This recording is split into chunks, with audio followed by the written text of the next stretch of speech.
place I want to see. When we go on the road, why don't you come with me?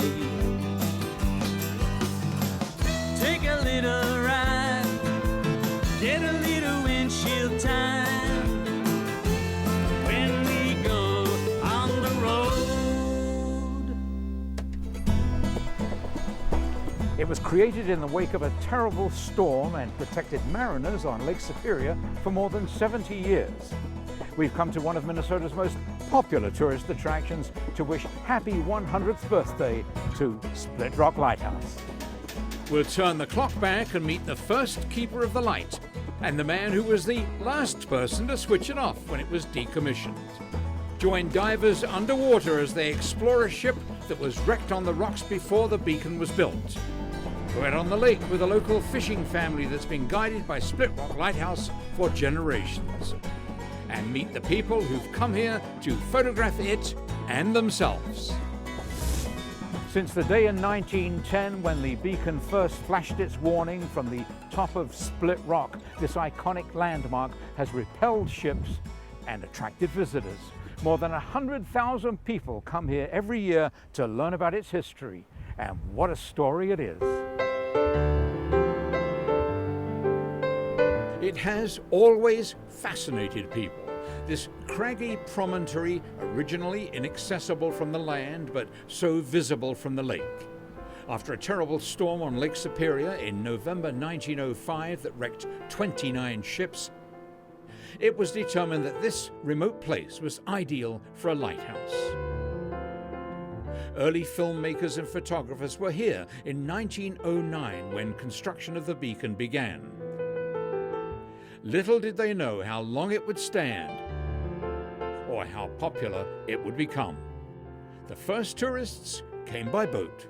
The first summer I was here, shortly after the light was lit, and that was on July 31st, 1910. About a week later, there was a party of visitors that came from Beaver Bay. That was 14 years before there was a road to the lighthouse. In the meantime, Pete Smith's job was a lonely one. He and two assistants were virtually marooned on the rock. To get mail and supplies, the men had to row a boat to nearby Beaver Bay, a very risky enterprise on Lake Superior. My two assistant keepers, the first fall we were here, drowned out on the lake when the boat flipped over. It was weeks before the men could be replaced, and Pete was left alone tending the light from dusk to dawn.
Sometimes when the fog blew in and the light couldn't be clearly seen, a huge foghorn would blast a warning from the cliff top.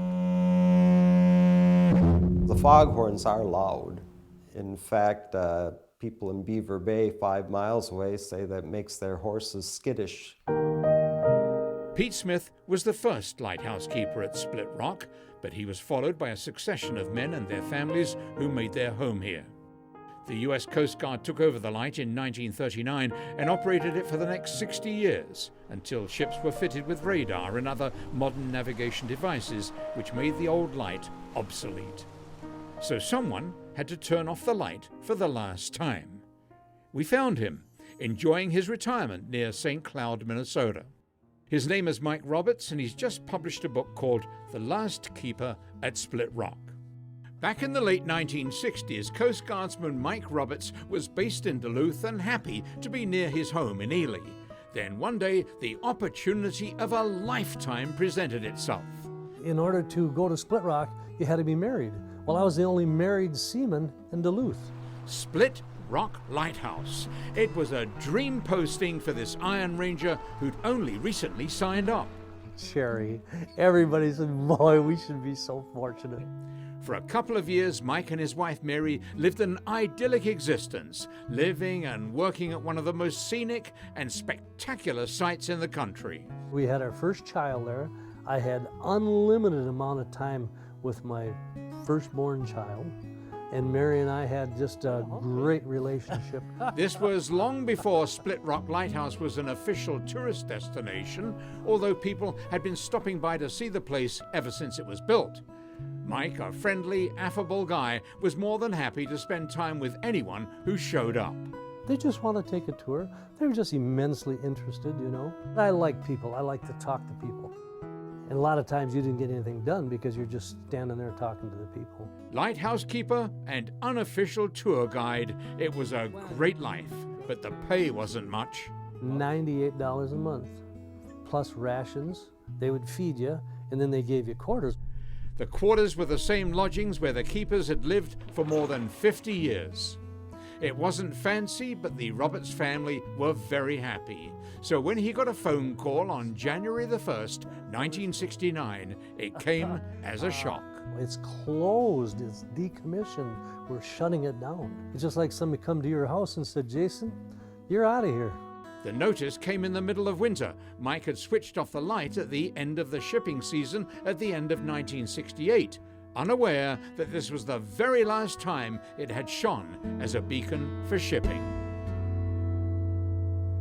But the old lighthouse has always attracted people like moths to a flame.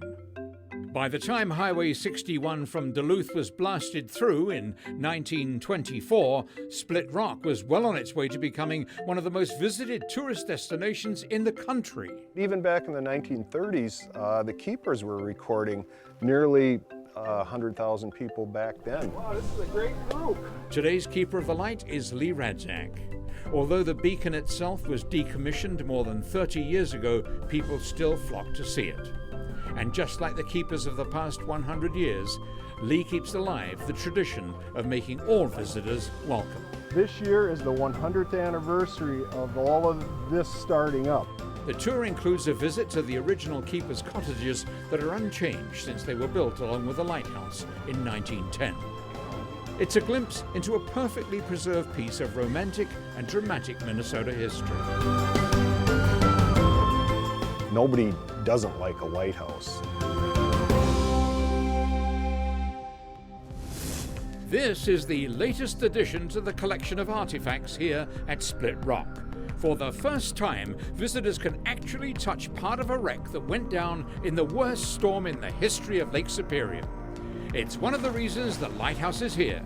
We'll be back with the dramatic and tragic story of the sinking of the Madeira.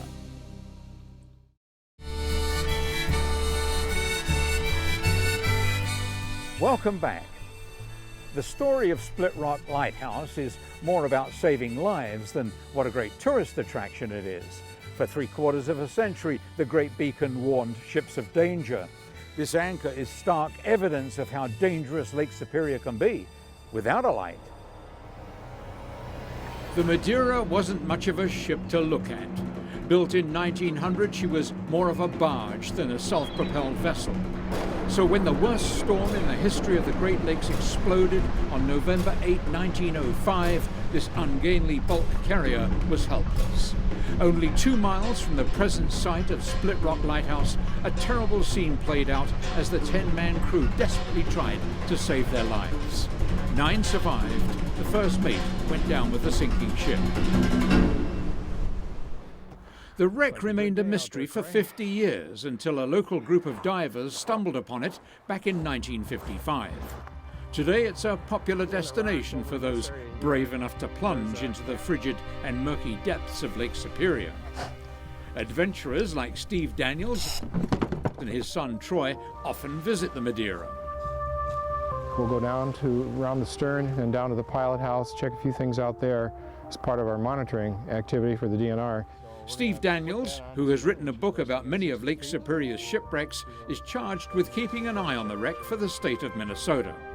Recent legislation protects this underwater piece of history, but for many years, divers took whatever they wanted. When you discover a shipwreck, it really belongs to the state unless you have purchased the salvage rights. One of the anchors from the Madeira was legally hauled ashore in the late 1960s and has been displayed along the North Shore. But now Steve Daniels and the Great Lakes Shipwreck Preservation Society are arranging to have it placed at Split Rock Lighthouse. So I think they're going to probably put a little tack on a weld, so that isn't going to be movable. We get a lot more education about shipwrecks and the history of the ship that it came from if people could see it above the water. Only experienced cold water divers get to see where the anchor came from. It's going to be chilly down there. The water temperature is not much above freezing. The trip to the dive site provides a little-seen view of Split Rock, standing high above the lake. On the way, the divers pass huge pieces of the wreck flung up on the rocks that provide dramatic evidence of the fury of frequent storms. Underwater, 105 years of turbulence has created a chaotic scene. In the gloomy green light, the huge hull looms above the lake floor. Much of the superstructure has been demolished. Only the ghostly remains of the pilot house still stand. Immovable objects like a giant winch remain in place, and a fine layer of silt covers everything. Amazingly, since 1905, the cold waters of Lake Superior have preserved the metal. There's not much sign of rust. One of the things that we'll be following up with later is how the anchor was removed from the bow. The bow of the ship is still intact, and divers can see the hawse pipe that once held the anchor that has been recovered. The Madeira's anchor will be on display for the first time this summer at Split Rock Lighthouse. A permanent reminder of the potential fury of Lake Superior.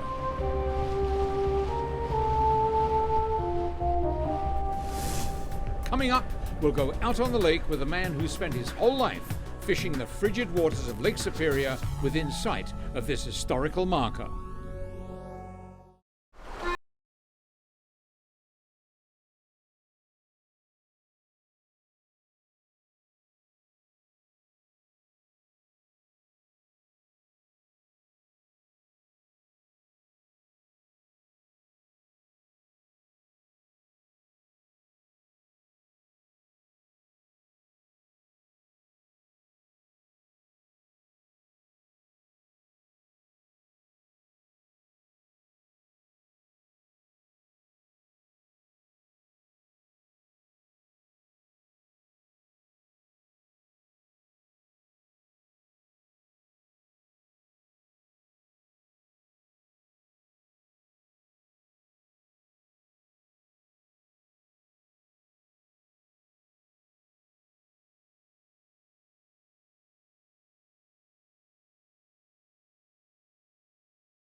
Dated, and there's still a sign on the highway advertising Ragnald's Split Rock Cabins. The location, right on the lake shore, can't be beat.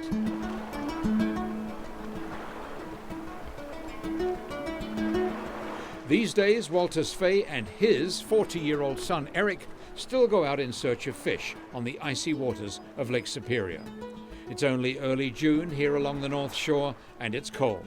The other morning we went out, I had to dump some warm water down the bottom of the boat because it was so icy.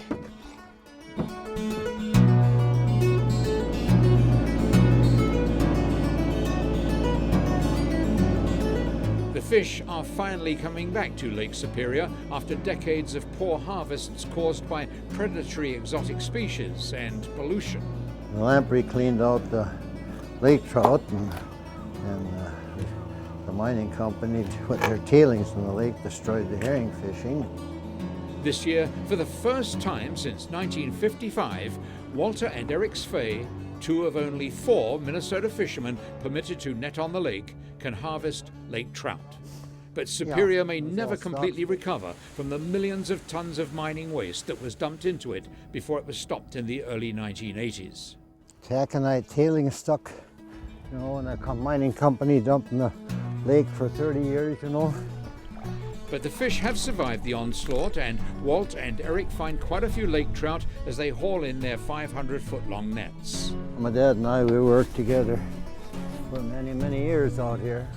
Woolen mittens in them days, they didn't have no decent rubber gloves. It only takes a couple of hours to harvest the fish from 3 sets of nets, and the old man and his son, who will keep this traditional way of life going, head back to the dock.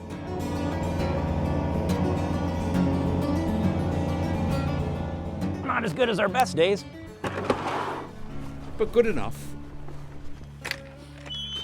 It's been many years since the Sfay family have been able to make a living fishing. The lake is cold and dangerous. The work is brutally hard, and cleaning the catch is a bloody, messy, slimy business. But 82-year-old Walter Sfay loves every minute of it. It's in my blood, like they say. I enjoy going on the lake, and when it's stormy, sometimes I wonder, what in the world am I doing out here? Walt and Eric carefully clean and fillet the fish, taking care to examine stomach contents. Mine's full of smelt and a eel pout. Measure length. 19.3. Check to see if they are native or stocked fish, and keep some samples for the DNR for research. The payoff for the screaming gulls waiting in the sky outside the boathouse is a feast of scraps they obviously know is coming.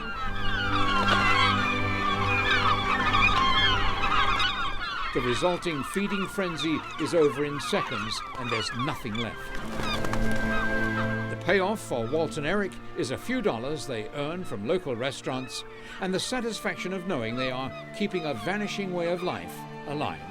The fishing years ago, that was the mainstay of the whole North Shore. Now the tourist industry is.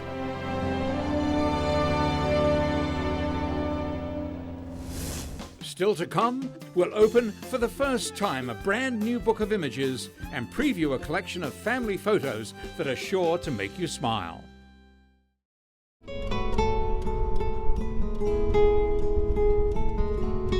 This is a display of photographs of Split Rock taken by the public going back many years, and we'll show you more about these in a moment. But first, the story of a new book by a young man who loves this place so much he never stops taking pictures of it. It challenges you. There's so many different elements to the lighthouse that kind of inspire you, and you can find new things to shoot.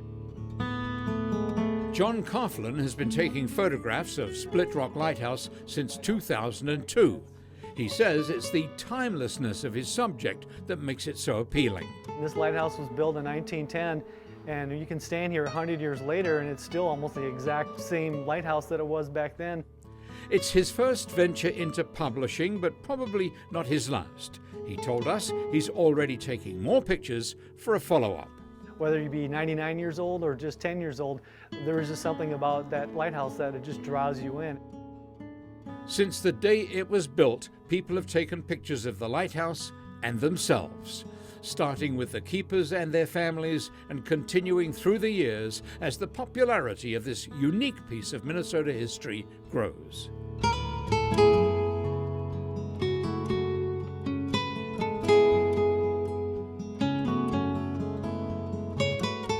There's something about lighthouses. Perhaps it's their steadfastness, their strength, their reliability.